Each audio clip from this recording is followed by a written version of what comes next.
పర్యావరణ హితాయ బహుజన సుఖాయ.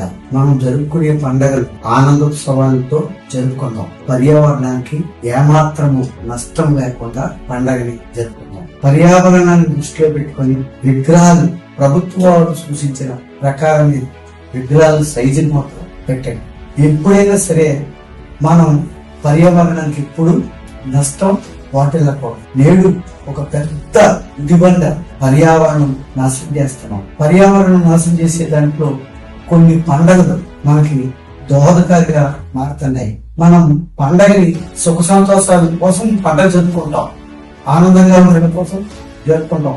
పండగ జరుపుకోవాలి, ఆనందంగా ఉండాలి, సుఖ సంతోషం ఉండాలి. ఆ క్రమంలో పర్యావరణానికి ఏమాత్రం నష్టం వాటిల్లకుండా తీసుకోవాల్సిన జాగ్రత్తలన్నీ మనం తీసుకోవాలి. మిత్రులారా, పర్యావరణ పరిరక్షణ కోసం అందరూ పాల్పడాలి. ఏదో పర్యావరణ పరిరక్షిద్దాం అని ఏదో మంత్రాలు చదివి నాలుగు మాటలు అనుకోవడం కాదు.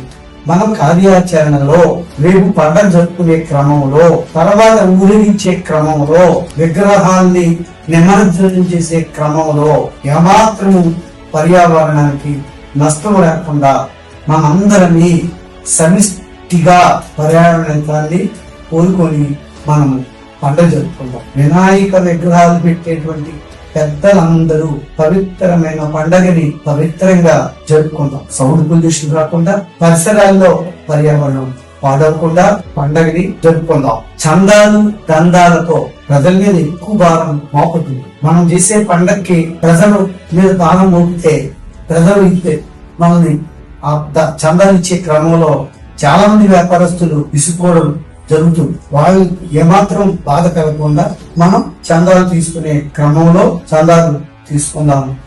పర్యావరణాన్ని పరిరక్షించుకుందాం. ప్రజలు సుఖాన్ని కోరుకుందాం.